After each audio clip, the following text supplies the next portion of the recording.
Hello students, तो आपने syllabus का ओवरव्यू देख लिया होगा और अपना सिलेबस भी डाउनलोड कर लिया होगा। सबसे पहले आपका पेपर 1 स्टार्ट करते हैं, जिसमें आप एनवायरमेंटल लॉ पढ़ेंगे। आपका कोड है BL6001 और इस पूरे सब्जेक्ट में आपके टोटल 4 यूनिट्स दिए गए हैं। यूनिट 1 जिसमें आप जनरल कॉन्सेप्ट्स पढ़ेंगे, meaning, definition of environment and pollution. इसके साथ सेकंड पार्ट होगा इसका ancient Indian philosophy relating to the environment protection, यानी हमारे एंशिएंट इंडिया में कौन कौन सी ऐसी फिलॉसफी थी जो एनवायरमेंट को प्रोटेक्शन करने पे ध्यान देती हैं। क्योंकि इंडियन एंशिएंट फिलॉसफी आपने देखी होगी बेस्ड थी ज्यादातर नेचुरल चीजों पर, उनके प्रोटेक्शन के लिए। सेकंड में आप पढ़ेंगे कॉन्स्टिट्यूशन में सीआरपीसी, जिसको अब चेंज करके बीएनएसएस कर दिया गया है। इसमें क्या प्रोटेक्शन दी गई है, सेम उसी तरह से पीनल कोड, जिसको चेंज करके बीएनएस कर दिया गया है। तो इन सभी लॉज के अंदर एनवायरमेंट को प्रोटेक्ट करने के लिए, उनके डेवलपमेंट के लिए, और कौन कौन सी प्रॉब्लम्स फेस की जाती हैं एनवायरमेंट को प्रोटेक्ट करने में। इसी के साथ आप ये भी पढ़ेंगे PIL यानी पब्लिक इंटरेस्ट लिटिगेशन का क्या रोल है एनवायरमेंट को प्रोटेक्ट करने के लिए। इस पे सबसे फेमस केस पढ़ेंगे आप MC Mehta versus Union of India. आपको अगर टोट का याद हो, लॉ ऑफ टोट सेकंड सेम में आपने पढ़ा था, तो वहां पर भी आपने MC मेहता पढ़ा था एब्सोल्यूट लायबिलिटी के लिए, कि आप अगर अपनी प्रॉपर्टी पे कोई डेंजरस थिंग रखते हैं और उससे किसी दूसरे को नुकसान हो जाता है, then you are responsible for that. Third unit पढ़ेंगे आप कि कौन कौन से ऐसे लॉज बनाए हैं जिनसे एनवायरमेंट को प्रोटेक्ट किया जाता है। जैसे कि एनवायरमेंट प्रोटेक्शन एक्ट 1986, ये कानून बना जिसका मकसद है कि वो एनवायरमेंट को प्रोटेक्ट करेंगे। सेकंड, एयर एंड वाटर, यानी एयर को प्रोटेक्ट करने के लिए और इनके पॉल्यूशन को कंट्रोल करने के लिए लॉज बनाए गए 1981 एंड 1974 में। नेक्स्ट में पढ़ेंगे आप द फॉरेस्ट एक्ट, फॉरेस्ट को बचाने के लिए एक लॉ बनाया गया है 1927 में, इसके बारे में। लास्ट यूनिट आपकी होगी सिंपल, उसमें कुछ प्रिंसिपल्स दिए गए हैं, जैसे कि polluter pays principle, precautionary principle, public trust doctrine. तो ये सारे जो प्रिंसिपल हैं, ये एनवायरमेंट को प्रोटेक्ट करने के लिए एक कॉन्सेप्ट देते हैं, एक तरीका देते हैं कि हम किस तरीके से इन सारी चीजों को प्रोटेक्ट कर सकते हैं। इसी के साथ आप NGT के बारे में पढ़ेंगे, जिसको नेशनल ग्रीन ट्रिब्यूनल कहते हैं। इसका क्या रोल है एनवायरमेंट को प्रोटेक्ट करने के लिए, शॉर्ट फॉर्म में इसको NGT भी कहते हैं, याद रखना है इसको। तो ये आपका सिलेबस है और इस सिलेबस में कोई भी ऐसी चीज नहीं है जो ज्यादा डिफिकल्ट हो समझने में, आप एक एक चीज को आसानी से समझ सकते हैं। इस लेक्चर में हम यूनिट 1 को 2 पार्ट में डिवाइड करके पढ़ेंगे। तो यूनिट 1 में जैसा मैंने आपको बताया कि इसके अंदर सबसे पहले आप डेफिनेशन एंड उसके मीनिंग पढ़ेंगे एनवायरमेंट का और पॉल्यूशन का। उसके काइंड्स देखेंगे आप कि पॉल्यूशन कितने तरह के होते हैं, सोर्सेज और उनके कंसीक्वेंस, यानी पॉल्यूशन क्यों होता है और इस पॉल्यूशन होने की वजह से क्या क्या रिजल्ट्स निकल के आते हैं। फिर हम पढ़ेंगे ancient Indian philosophy relating to environment and protection. तो सबसे पहले डिस्कस करते हैं meaning and definition of environment.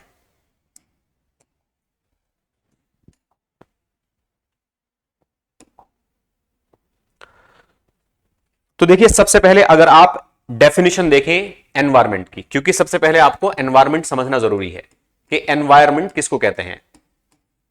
तो देखो, एनवायरमेंट को सिंपल वर्ड्स में अगर डिफाइन करोगे आप, तो एनवायरमेंट का मतलब होता है सराउंडिंग, यानी जो भी कुछ हमारे आसपास है, यानी जो भी कुछ किसी इंसान के आसपास दिखाई दे रहा है, वो सभी कुछ जो है वो उसका एनवायरमेंट है।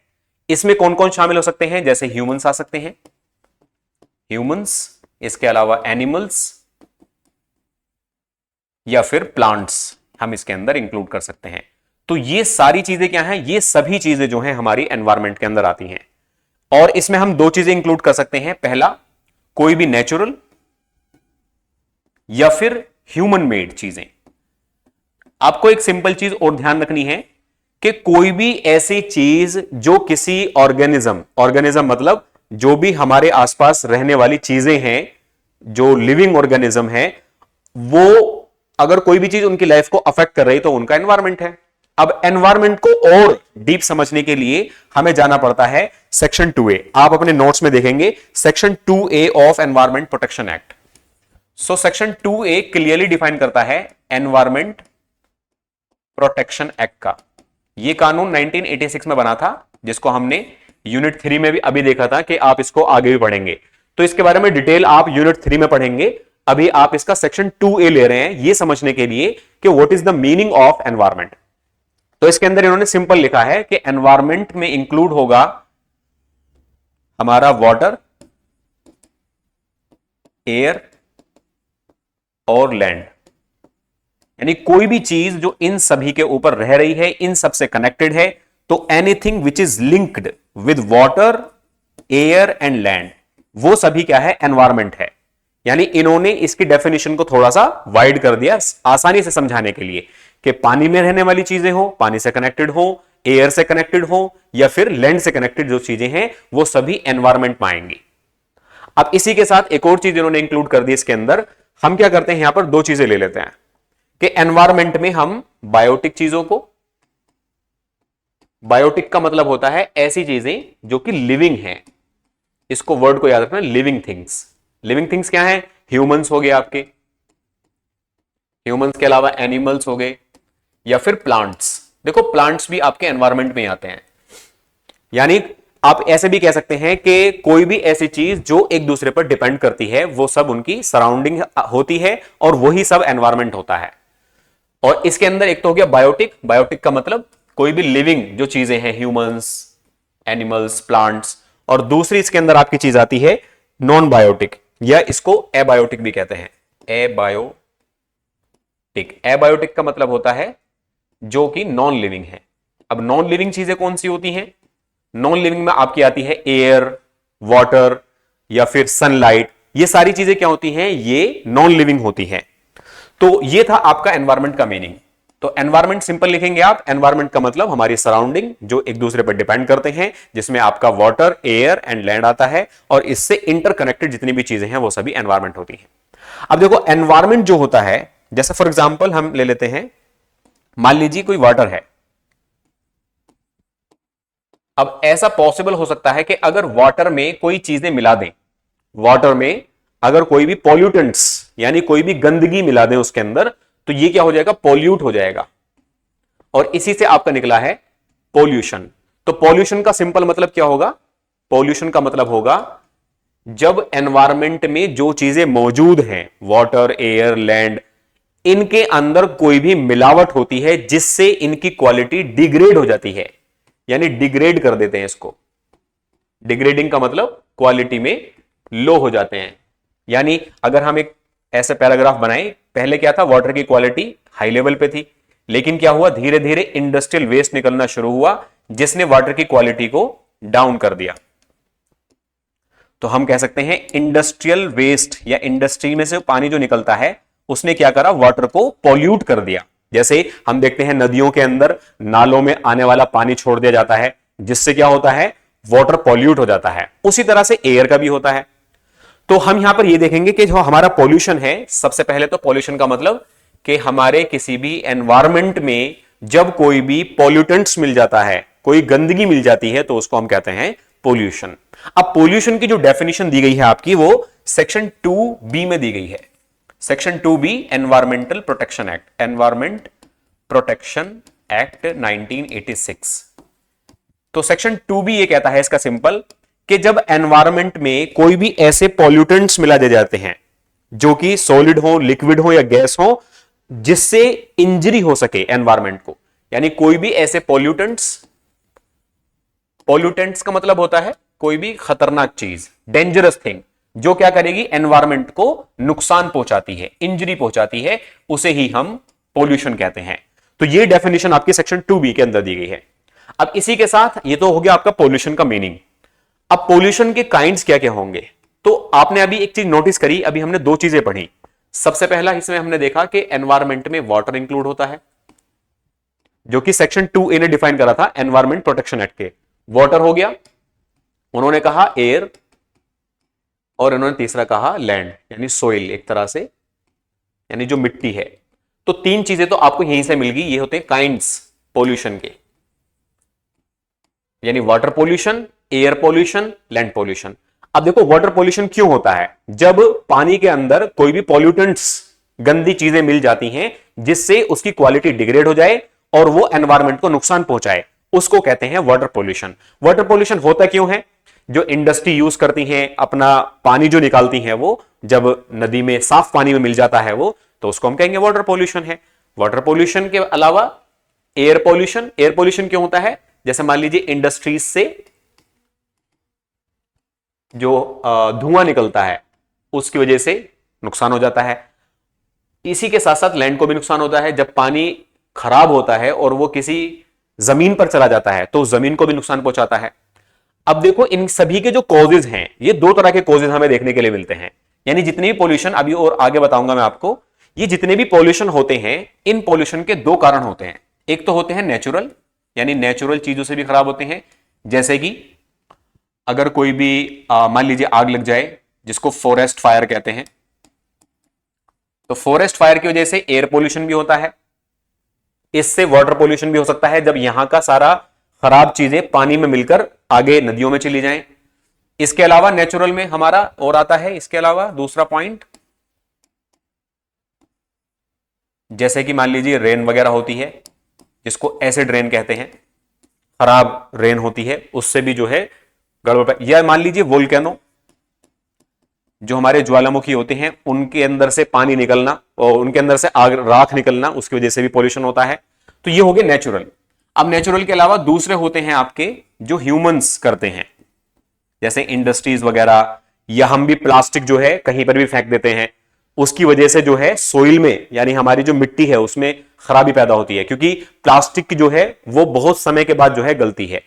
तो ये हो गया आपके कुछ पॉल्यूशन। इसके अलावा आप इसमें लिख सकते हैं सोइल पॉल्यूशन, ये हो गया हमारा। इसके अलावा नॉइज पॉल्यूशन। नॉइज पॉल्यूशन में क्या होता है? इतनी तेज आवाज हो जाती है जिससे एनिमल्स को, ह्यूमंस को इरिटेशन होती है, और नॉइज पॉल्यूशन की वजह से बहुत सारे लोग बीमार पड़ जाते हैं, उनके सुनने की क्षमता कम हो जाती है, और सारी चीजें हो जाती हैं। इसके अलावा जो है लाइट पॉल्यूशन भी होता है। लाइट, देखो पहले क्या होता था, पहले जितनी इलेक्ट्रिसिटी आज है उतनी नहीं होती थी, तो सब कुछ क्या चलता था, एक रिदम से चलता था। लोग रात को सोते थे, दिन में जागते थे। लेकिन जैसे जैसे इलेक्ट्रिसिटी बढ़ती जा रही है, लाइट जो है वो रात में बढ़ती जा रही है, तो जितना भी नेचुरल प्रोसेस था, यानी नेचुरल क्लॉक जो था, वो शिफ्ट हो गया। अब क्या होता है, अब लोग जो है रात में जगते हैं और दिन में सोते हैं, जिसकी वजह से जब रात में लाइट जलती है तो एनिमल्स पे, प्लांट्स पे बहुत ज्यादा इफेक्ट पड़ता है। इसको हम कहते हैं लाइट पॉल्यूशन। इसके अलावा और भी पॉल्यूशन होते हैं, जैसे रेडियो एक्टिव पॉल्यूशन होता है, थर्मल पॉल्यूशन होता है, ये सारे। तो इसमें से अगर आपको 4-5 पॉल्यूशन के नाम भी याद रहते हैं, ज्यादातर इनको पूछता है वैसे तो, लेकिन आप इन सभी को कर सकते हैं। तो इसी के साथ आपको यह भी समझना पड़ेगा कि इनके कॉजेज हमारे क्लियर हो गए कि भाई ये क्यों होता है पॉल्यूशन। अब इनका कंसीक्वेंस क्या होता है? कंसीक्वेंस में आपका लिखेंगे क्लाइमेट चेंज। देखो हमारा जो क्लाइमेट है वो बदल जाता है। क्लाइमेट में क्या होता है? ग्लोबल वार्मिंग होती है, यानी हमारी जो जलवायु है वो क्या है, गर्म होती जाती है। तो इसमें आप क्लाइमेट चेंज लिख सकते हैं, एसिड रेन लिख सकते हैं, ये सारी चीजें इसके अंदर आती हैं। एसिड रेन क्या होती है? एसिड रेन में ऐसा होता है कि जब वाटर पॉल्यूटेड होता है और वो इवेपोरेशन के थ्रू ऊपर चला जाता है और क्लाउड्स में जमा हो जाता है, और मान लीजिए उसके अंदर पॉल्यूटेंट्स हैं, तो जहां पर भी वो बारिश करेगा तो वो एसिडिक रेन हो जाती है, जो नुकसान पहुंचाती है फसलों को भी और इंसानों को भी। तो ये सारे आपके जो है हो जाते हैं। तो ये था आपका यूनिट 1 का फर्स्ट पार्ट, जिसके अंदर हमने मीनिंग ऑफ एनवायरमेंट, पॉल्यूशन, उसके काइंड और उसके कंसीक्वेंस के बारे में समझा। बाकी आपको किस तरह से कैसे लिखना है वो सब नोट्स के अंदर दिया गया है डिटेल वाइज, आप वहां से कर सकते हैं। अब देखो सेकंड पार्ट है इसका एंशिएंट फिलॉसफी के बारे में, यानी हमारी इंडियन एंशिएंट फिलॉसफी क्या है एनवायरमेंट को प्रोटेक्ट करने के लिए। तो आपको सबसे पहले इसमें देखना है कि हमारे इंडिया ने एनवायरमेंट को प्रोटेक्ट करने के लिए शुरू से ही, एंशिएंट टाइम से ही बहुत सारी फिलॉसफी रखी हैं।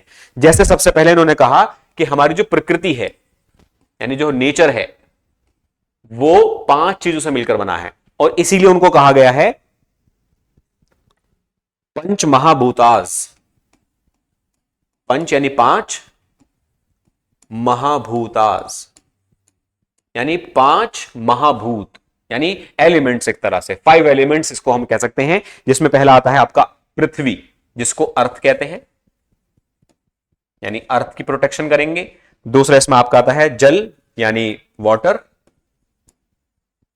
तीसरा इसमें आपका आता है अग्नि यानी फायर। इसके अलावा वायु यानी एयर। और लास्ट आपका फिफ्थ आता है इसमें आकाश यानी स्पेस। तो हमारे एंशिएंट फिलॉसफी के अंदर इन पंच महाभूतों को प्रोटेक्ट करने के बारे में कहा गया है। इन सभी को क्या माना, इन सभी को जो है सेकर्ड माना है, यानी ये सब जो है देवीय गुण रखते हैं। तो इसीलिए क्या है, इन सभी को प्रोटेक्ट करने की हर किसी की क्या है, एक एथिकल ड्यूटी है कि वो इन सभी को जो है प्रोटेक्ट करे। एक ड्यूटी इंपोज करता है इनके ऊपर। जो हिंदू रिलीजन है, हिंदू रिलीजन के अंदर भी, इंडिया के अंदर इन सारी चीजों को प्रोटेक्ट करने के लिए बात कही गई है। तो हमारे क्या है, इसके अंदर अहिंसा एक वर्ड यूज होता है। अहिंसा, अहिंसा का मतलब होता है नॉन वायलेंट। यानी हमें क्या है, एनिमल्स के लिए नॉन वायलेंट रहना है, यानी एनिमल्स पे क्रूरलिटी नहीं करना। तो एनिमल भी क्या है, एनिमल एनवायरमेंट का पार्ट है, अभी हमने पढ़ा, ह्यूमन, एनिमल, और इसके अलावा जितने भी वाटर, तो इनको हम ये मानते हैं कि ये सब जो है एक भगवान का रूप है। यानी प्रकृति को भगवान का वो एक रूप माना जाता है एंशिएंट इंडियन हिस्ट्री के अंदर।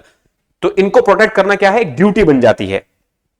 इसके बाद क्या है कि हर कोई इंसान हो, एनिमल हो या प्लांट्स हो, ये सब क्या है, एक दूसरे पे इंटरडिपेंडेंट है। जैसे मान लीजिए ह्यूमंस है, तो ह्यूमंस क्या होते थे, पहले अपना काम कराने के लिए एनिमल्स पे डिपेंड होते थे। एनिमल्स को क्या चाहिए, प्लांट्स चाहिए, और इंसानों को भी क्या है, खाने के लिए प्लांट चाहिए। तो एक क्या था, एक साइकिल बना हुआ था, एक दूसरे पर इंटरडिपेंडेंटनेस, ये सारी चीजें इसके अंदर आते हैं। और भगवत गीता के अंदर भी कहा गया है सेल्फ इन ऑल बीइंग्स, यानी जितने भी बीइंग्स हैं उन सब में अपने आप को देखो और उनके साथ ऐसा ही बिहेवियर करो जैसा तुम खुद के साथ करते हो, जिससे क्या होगा, यूनिवर्सल रिस्पॉन्सिबिलिटी बढ़ेगी। तो इन सभी को हमने क्या माना, सेक्रेड माना है। तो नेचर ने क्या करा, नेचर ने बहुत सारे फेस्टिवल भी इसके रिगार्डिंग रखे हैं। जैसे आपको छठ पूजा देखने के लिए मिल जाएगा, छठ पूजा को सेलिब्रेट करते हैं वाटर को ग्रेटिट्यूड देने के लिए। और इसमें क्या करते हैं, Vat Savitri, worship of banyan tree, एक ट्री होता है बनियान नाम का, उसकी पूजा करते हैं। वसंत पंचमी होती है जिसमें नेचुरल साइकिल के रिन्यूअल के लिए उसकी जो है पूजा की जाती है। तो इंडियन एंशिएंट हिस्ट्री के अंदर भी हमारे एनवायरमेंट को प्रोटेक्ट करने के लिए बहुत सारी फिलॉसफीज, बहुत सारे तरीके दिए गए हैं, इन सभी से प्रोटेक्ट किया जाता है। तो जो यूनिट 1 है आपकी बेस्ड है इसी के ऊपर कि एनवायरमेंट क्या होता है, पॉल्यूशन क्या होता है, उसके कॉजेज क्या होते हैं और किस तरीके से हम उसको कंट्रोल कर सकते हैं। यानी हम जो है अपने पॉल्यूटेंट्स को वाटर में, एयर में, सॉइल में ना मिलाएं, प्लास्टिक का कम यूज करें और नॉइज ज्यादा यूज ना करें, लाइट को डिम कर लें जब नाइट आए, और इसी तरह एंशिएंट फिलॉसफी के बारे में हमने पढ़ा। अगर आपको इसमें से कोई भी चीज समझ में नहीं आई है तो आप डाउट सेशन में डाल देना, हम आपके डाउट को एंटरटेन करेंगे। आज के लिए इतना ही, जय हिंद।